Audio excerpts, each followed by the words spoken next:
Deuteronomy chapters 22 through 25. Chapter 22. You shall not see your brother's ox or his sheep going astray and ignore them. You shall take them back to your brother. And if he does not live near you, and you do not know who he is, you shall bring it home to your house, and it shall stay with you until your brother seeks it. Then you shall restore it to him. And you shall do the same with his donkey, or with his garment, or with any lost thing of your brother's, which he loses and you find. You may not ignore it. You shall not see your brother's donkey or his ox fallen down by the way, and ignore them. You shall help him to lift them up again. A woman shall not wear a man's garment, nor shall a man put on a woman's cloak, for whoever does these things is an abomination to the Lord your God. If you come across a bird's nest in any tree or on the ground with young ones or eggs, and the mother sitting on the young or on the eggs, you shall not take the mother with the young. You shall let the mother go, but the young you may take for yourself, that it may go well with you, and that you may live long. When you build a new house, you shall make a parapet for your roof, that you may not bring the guilt of blood upon your house, if anyone should fall from it. You shall not sow your vineyard with two kinds of seed, lest the whole yield be fortified, the crop that you have sown and the yield of the vineyard. You shall not plow with an ox and a donkey together. You shall not wear cloth of wool and linen mixed together. You shall make yourself tassels on the four corners of the garment with which you cover yourself. If any man takes a wife and goes into her and then hates her and accuses her of misconduct and brings a bad name upon her, saying, I took this woman, and when I came near her, I did not find in her evidence of virginity, then the father of the young woman and her mother shall take and bring out the evidence of her virginity to the elders of the city in the gate. And the father of the young woman shall say to the elders, I gave my daughter to this man to marry, and he hates her. And behold, he has accused her of misconduct, saying, I did not find in your daughter evidence of virginity, and yet this is the evidence of my daughter's virginity. And they shall spread the cloak before the elders of the city. Then the elders of the city shall take the man and whip him, and they shall fine him 100 shekels of silver, and give them to the father of the young woman, because he has brought a bad name upon a virgin of Israel. And she shall be his wife. He may not divorce her all his days. But if the thing is true, that evidence of virginity was not found in the young woman, then they shall bring out the young woman to the door of her father's house, and the men of her city shall stone her to death with stones, because she has done an outrageous thing in Israel by whoring in her father's house. So you shall purge the evil from your midst.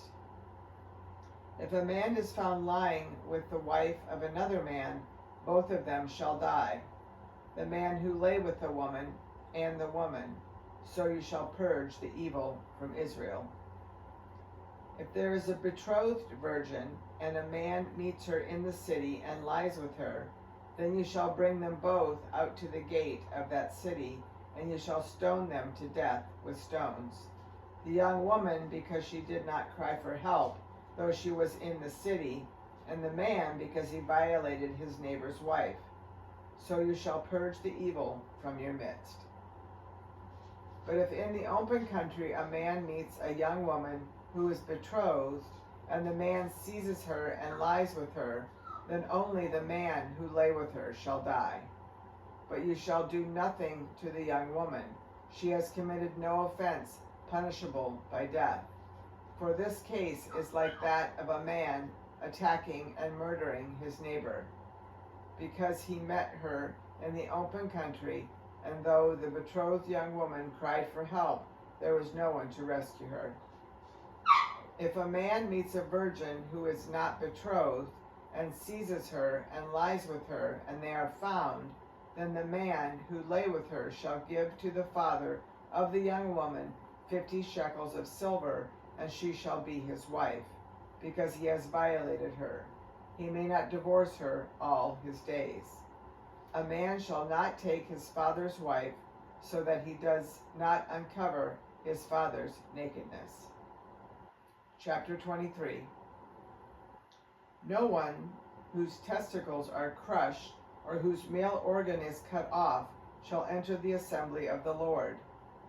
No one born of a forbidden union may enter the assembly of the Lord. Even to the 10th generation, none of his descendants may enter the assembly of the Lord. No Ammonite or Moabite may enter the assembly of the Lord.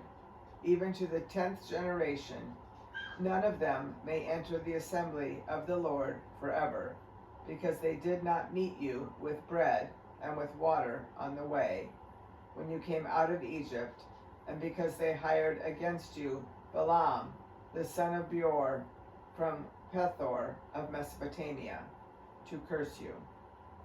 But the Lord your God would not listen to Balaam. Instead, the Lord your God turned the curse into a blessing for you, because the Lord your God loved you. You shall not seek their peace or their prosperity all your days forever. You shall not abhor an Edomite, for he is your brother. You shall not abhor an Egyptian, because you were a sojourner in his land. Children born to them in the 3rd generation may enter the assembly of the Lord.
Sorry about that, little break there.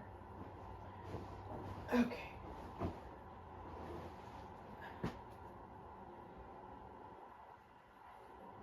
When you are encamped against your enemies, then you shall keep yourself from every evil thing. If any man among you becomes unclean because of a nocturnal emission, then he shall go outside the camp. He shall not come inside the camp, but when evening comes, he shall bathe himself in water, and as the sun sets, he may come inside the camp. You shall have a place outside the camp, and you shall go out to it. And you shall have a trowel with your tools. And when you sit down outside, you shall dig a hole with it, and turn back and cover up your excrement. Because the Lord your God walks in the midst of your camp to deliver you and to give up your enemies before you, therefore your camp must be holy, so that he may not see anything indecent among you and turn away from you. You shall not give up to his master a slave who has escaped from his master to you. He shall dwell with you in your midst, in the place that he shall choose within one of your towns, wherever it suits him. You shall not wrong him. None of the daughters of Israel shall be a cult prostitute, and none of the sons of Israel shall be a cult prostitute. You shall not bring the fee of a prostitute or the wages of a dog into the house of the Lord your God in payment for any vow, for both of these are an abomination to the Lord your God. You shall not charge interest on loans to your brother, interest on money, interest on food, interest on anything that is lent for interest. You may charge a foreigner interest, but you may not charge your brother's interest, that the Lord your God may bless you in all that you undertake in the land that you are entering to take possession of it. If you make a vow to the Lord your God, you shall not delay fulfilling it, for the Lord your God will surely require it of you, and you will be guilty of sin. But if you refrain from vowing, you will not be guilty of sin. You shall be careful to do what has passed your lips, for you have voluntarily vowed to the Lord your God what you have promised with your mouth. If you go into your neighbor's vineyard, you may eat your fill of grapes, as many as you wish, but you shall not put any in your bag. If you go into your neighbor's standing grain, you may pluck the ears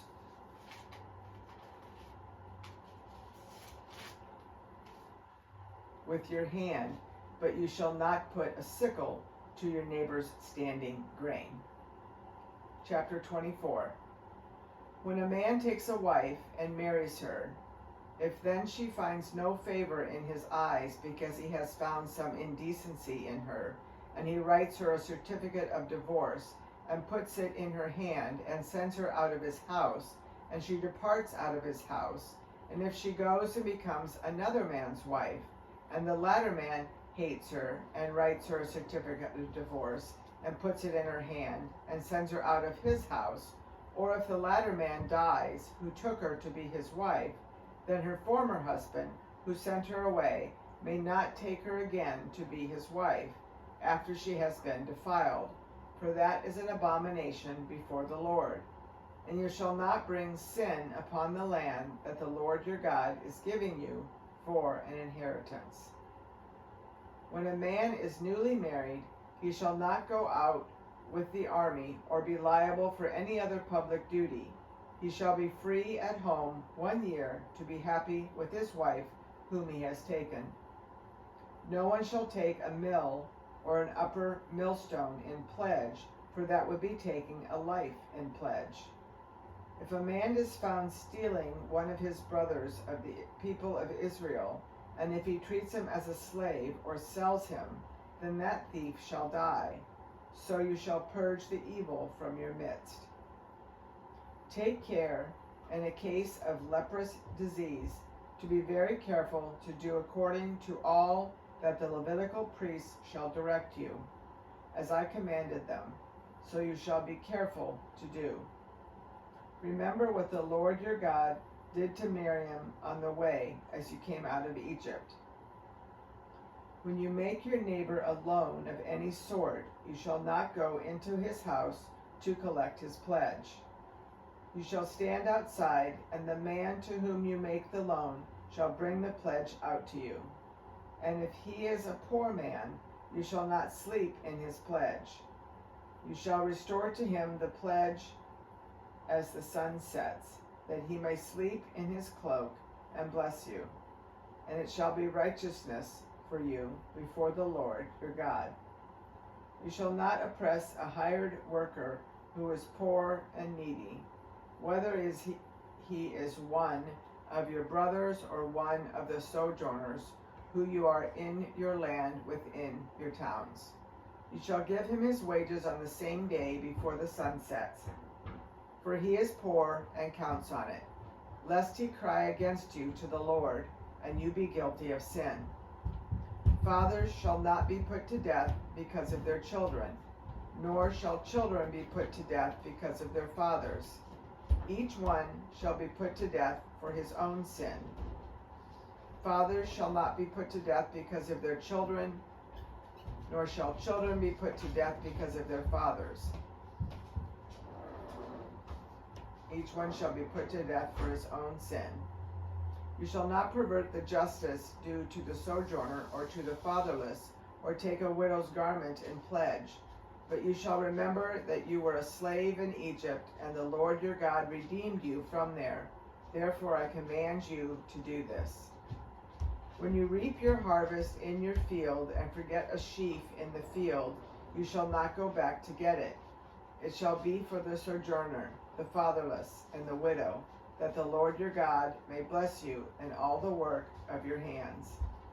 When you beat your olive trees, you shall not go over them again. It shall be for the sojourner, the fatherless, and the widow. When you gather the grapes of your vineyard, you shall not strip it afterward. It shall be for the sojourner, the fatherless, and the widow. You shall remember that you were a slave in the land of Egypt. Therefore I command you to do this. Chapter 25. If there is a dispute between men and they come into court and the judges decide between them, acquitting the innocent and condemning the guilty, then if the guilty man deserves to be beaten, the judge shall cause him to lie down and be beaten in his presence with a number of stripes in proportion to his offense. 40 stripes may be given him, but no more, lest, if one should go on to beat him with more stripes than these, your brother be degraded in your sight. You shall not muzzle an ox when it is treading out the grain. If brothers dwell together, and one of them dies and has no son, the wife of the dead man shall not be married outside the family to a stranger. Her husband's brother shall go into her and take her as a wife, and perform the duty of a husband's brother to her. And the first son whom she bears shall succeed to the name of his dead brother, that his name may not be blotted out of Israel. And if the man does not wish to take his brother's wife, then his brother's wife shall go up to the gate to the elders and say, My husband's brother refuses to perpetuate his brother's name in Israel. He will not perform the duty of a husband's brother to me. Then the elders of his city shall call him and speak to him. And if he persists, saying, I do not wish to take her, then his brother's wife shall go up to him in the presence of the elders and pull his sandal off his foot and spit in his face. And she shall answer and say, So shall it be done to the man who does not build up his brother's house. And the name of his house shall be called in Israel, the house of him who had his sandal pulled off. When men fight with one another, and the wife of the one draws near to rescue her husband from the hand of him who is beating him, and puts out her hand and seizes him by the private parts, then you shall cut off her hand. Your eye shall have no pity. You shall not have in your bag 2 kinds of weights, a large and a small. You shall not have in your house 2 kinds of measures, a large and a small.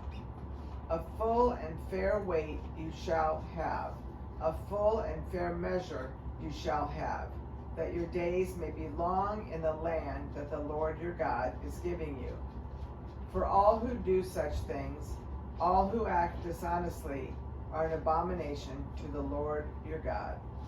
Remember what Amalek did to you on the way as you came out of Egypt, how he attacked you on the way when you were faint and weary, and cut off your tail, those who were lagging behind you, and he did not fear God.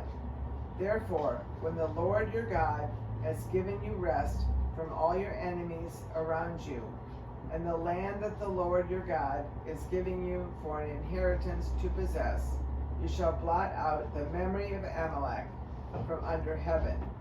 You shall not forget.